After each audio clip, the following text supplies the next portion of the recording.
I feel like it was so important to teach financial literacy in classes because of the barrier that I faced as a multilingual learner. I want to make sure that they don't go through what we went through, what my family went through, right? Hello, everyone. Welcome back to Intuit for Education's Teaching Finance series. In case it's the first time you're tuning in, I'm May, your host. In a previous episode, I've shared a little bit about my 5-year-old who loves unicorns and rainbows and all those fluffy things.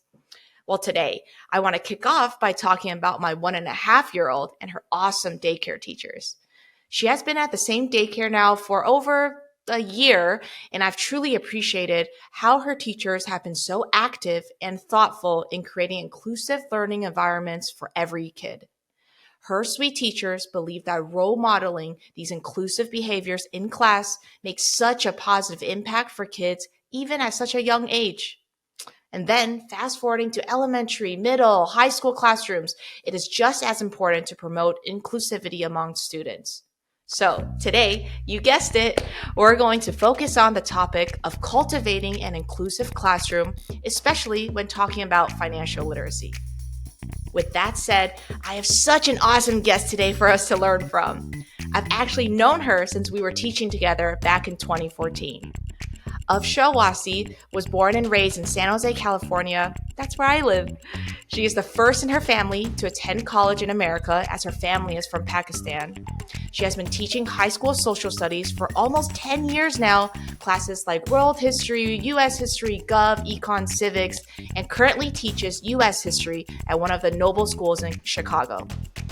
Afsha is one of the most passionate and caring educators I know, and I personally respect her so much because no matter what, she always puts her students first. Oh, and I caught up with her and her baby boy the other day, and he's so cute. Afsha, the listeners would love for me to stop talking now and just hear from you. Oh, yeah, sure. Hi, my name is Afsha Wasi, as introduced earlier. Yeah, I grew up in San Jose, California, born and bred. I'm always going to be a Bay Area girl. There were some challenges that I faced. My mom was so big about going to college, right? She was just like, study, make something of yourself, go to college. I don't want to say that my parents came from low socioeconomic background, but I feel like they were conservative with their spending, especially living in one of the most expensive neighborhoods in the country. I wanted to go to college, but I didn't really know how to do it. I knew that I couldn't afford it and my parents couldn't afford it. And so I had to come up with, figure it out. I got a job and I opened up my first credit card and I was a reckless spender. I had $2,000 in my credit card bill for just buying things, right? Things I did not need. Luckily, I've managed to take advantage of the resources that were available in school. I actually took financial literacy my senior year myself. Oh, no way. Yeah. I didn't know that. Yeah. Okay. And I feel like I grew so much from that. Wow. 20 years ago is when I was a senior in high school. And you look so young. Thank you. I don't feel it. I'm just kidding. But yeah, like when I took financial literacy in that school, I know it was called something else, but again, it was 20 years ago, so I don't remember the course. But it literally taught me how to apply for FAFSA, how to get a checking account, how to go to the bank, like how to withdraw money, how to write a check, because back then people wrote checks, how to use your debit card, how to do your taxes. It was one of the most meaningful classes I took. We had to do some extensive research and figure out, these are the scholarships we're getting. These are the financial aid assistance we're getting. How are we getting that? How much is college going to cost? How much money would we need to like board at a school on campus? Or what would be the difference between staying on campus as opposed to staying at home? And so I felt that that really set me up for my future, especially the 5 years, because I realized that it definitely helped me financially. I want to go back to when you said you learned financial literacy in high school and kind of touch upon what you teach now and what you've taught previously. Sure. Just in general, why do you feel like teaching financial literacy to students before they go off to college or work just after high school, why is that so important to do now? I feel like it was so important to teach financial literacy in classes because, after checking in with a few of my students, I do serve a good portion of students who are first generation, just like me, first to go to college in America, right? And so Yeah. to have exposure to these resources on campus during the class hour is very purposeful and meaningful. Our students are actually really big about that gratification. Why am I learning this? What is the point of this? And so when they're seeing this unfold in classes and they're seeing that I need this tool, I need this skill for the real Yeah. world, they benefit The from engagement it. goes up, The right? I'm engagement sure. goes in up and the buy-in is there. And I'm wondering if you, because I know you've been teaching for a long time, Yeah. you must, students love you, and I know that firsthand. Yeah. If you keep in touch with students after they graduate from your class, and Uh-huh. if you've heard from them how they're doing and what maybe you've taught them, or if they didn't have financial literacy, how it impacted them, in the future. So I feel like, first of all, because I teach history, I'm so big about identity, and I have students that talk a lot about who they are and where they come from and where is their Yeah. part in society here in America. Do you see people around on campus that look like you, that share similar cultural backgrounds as you? I think that because of that, and I'm going somewhere with this, sorry. Go. I I love have this. students who start to detach and don't have that college going identity Yeah. anymore, and they start to Yeah. fail their courses, and these programs, Yeah. financial aid assistance programs, start Mm, to be placed in probation period. They okay. are at Yeah. risk of losing that financial aid. I've talked to students about this, some of our alums, a few of them who were, just not seeing themselves belonging in college. And there are all these scholarships that were given to them, all these financial aid assistance given to them. But because of that lack of college going identity, they were Right. risking losing these programs. Financial assistance. Financial literacy doesn't necessarily need to be a course in itself, even though there are schools now that are just teaching it as Right. like like it is a solo class, but it can actually be incorporated into all gen ed courses. I was wondering, since, right now you teach history, previously you taught personal finance related courses. Looking at our Intuit for Education curriculum and our Yeah. product, how can you see yourself using that in class? And what are some benefits that you see, compared to other curriculum? How do we make it applicable for educators and listeners here? I think like one of the biggest challenges of going into teaching in general is trying to come up with curriculum of your own, right? We all want to teach something that we are passionate about, right? But there are some amazing resources out there, and you have something like Intuit for Education that has lessons for you that will set you up for your classes when teaching about financial literacy. You also get to incorporate and modify it to your teaching practice and Right. values. So that's one thing that I would give advice to, is take advantage of these resources that are available for you, especially lesson plans, which can take hours to write, especially as a new teacher. I have students essentially go into talking about, what does it mean to budget? This was an opportunity for me to get students to think about their budgeting. And so, what I appreciate in this lesson on budgeting is the fact that I can modify it and connect it to history and get Yeah. students to look at the modules and get an understanding of what does it mean to actually budget. What I appreciate also about this curriculum is that given the fact that I'm a multilingual learner myself, Yeah. it supports all students with learning needs and abilities. It's accessible for our diverse learners. I want to jump into the inclusive classroom part. So I Okay. want, if you can share with me, because I think you're such a good teacher in fostering that inclusivity among your students. Okay. I want to see if you could describe your culture of your classroom a little bit, Mhm. and just what does creating an inclusive classroom mean to you? Okay. So first thing is that at the beginning of the school year, first semester, I always start the school year with identity. It's always like woven into my lessons throughout the year. I'm really big about that, even starting with your name? Like, where does it come from? But I'm I love also, that. yeah, I'm also really big about with that identity piece.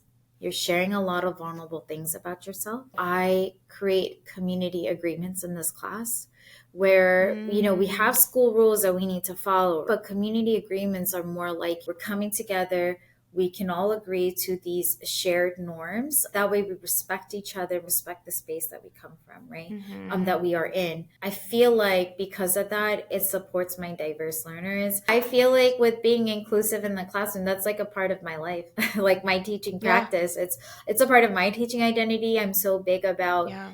making sure every single student in the class, every single human that walks into my class is supported, and that every single lesson and content that I teach is reachable no matter the barriers that come in the way for them. So whether it's visual learning or audio support or, small group one-on-one support, I try my This best. is why I think you're such a good Oh teacher. my God. Truly. Thank you. Yeah. So yeah, that's like what I do. Just wondering, when you were teaching the financial literacy class, are there examples that you have where you purposely did, fostering that inclusive classroom Yeah. within that subject of financial Sure. literacy? Because I know that could be really difficult to have conversation with students who come from all different Yeah. backgrounds. I'm trying to incorporate some of my experiences I love into that. these classes because of the barrier that I faced as a Yeah. multilingual learner. I want to make sure that they don't go through what we went through, what my family went through, Yeah. right? So Right. I do serve diverse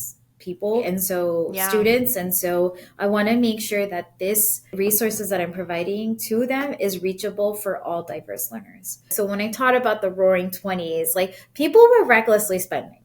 Let's be real.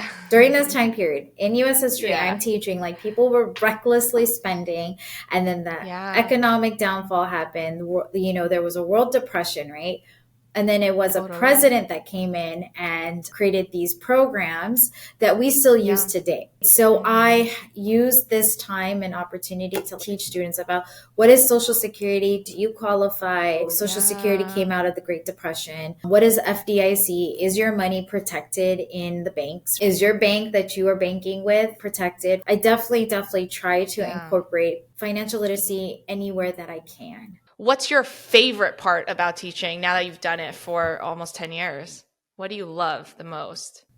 It's going to be the students. They all come from different backgrounds and different personalities. We have our great days, and there are some days that just don't work in our benefit. And then I get an extra gray hair. I feel like it's so important to leave this world knowing I contributed to society. Yeah. I went a little deep with it. Yeah. I don't know if it's because I know you or like it's just what you're saying, but it really resonates with me. I want to like tear up because that's so true. You know, what you said is so true. Yeah. I think you are an expert in creating this inclusive classroom for your students. What advice would you give educators on doing that specific strategy? How does a teacher who maybe is just stepping into the space and wanting to do it, what would you encourage them to do and explore with their students? So I think the first thing I did was I shared my story and I told them my history and who I am and where I come from. And so when you share something so fragile about you, I shared a lot about the great things, but I also talked a lot about some challenges I faced in my life. And because of that, I did have every year, I always have students that felt that, they felt safe with me to express how they, what they experience in life. For me, I didn't know English until I got to school. I've had quite a few students share with me that Miss Wasi, I actually didn't know English too. So, that connection, like something that's relatable. It's good to build relationships with students. They have one adult figure on campus that they feel safe with in being able to express their concerns or challenges that they're facing being on campus. My first year, 10 years ago, I don't think that class would say great things about me. I don't know. But you were there. Doubt that, by the way. You were there. No. But I feel like now, 10 years later, it's always hard. Yeah. The relationships, I've kind of became like I'm a stern teacher. I'm a very stern Yeah. teacher. I have You have high expectations for your students. Expectations. But here and there, I can joke around to show the human side of me, right? That's how I try to be a little bit more inclusive. On top of that, I'm really big about their name. Names is really, really important about identity. You have these beautiful names that your guardians gave you. Yeah. Let's talk about it. Where'd it come from? What's the story? That's a part of your history. That's a part of your identity. We have these shared norms. We have this safe space to express ourselves and express our identity in the class. And I feel like a lot of times, like, students may be shy in class to say that their name matters or to correct the teacher if, they see that the teacher doesn't really care to learn about their history of their name or the pronunciation even, So yeah, I think it's such a big deal that you care enough to really learn about your students. So Afsha, thank you so much for joining me today. I think this is so special to me. Thank you for making the time. And I hope, you continue to grow with your students. And I hope educators can reach out to you if they find you online or LinkedIn or somewhere and connect and learn more. Okay. Thank you so much, you. May. Yeah, thank you. Wow, that was such a fun conversation. I've really missed working with Afsha, so it was extra awesome to be able to chat with her today. I want to remind you all to visit our professional development page at intuit.com/education, especially on today's topic of cultivating an inclusive classroom. That PD there is so good and I think will be really applicable for all educators. And as always, don't forget to subscribe to stay up to date on new episodes and join our educator community. See you next time, everyone.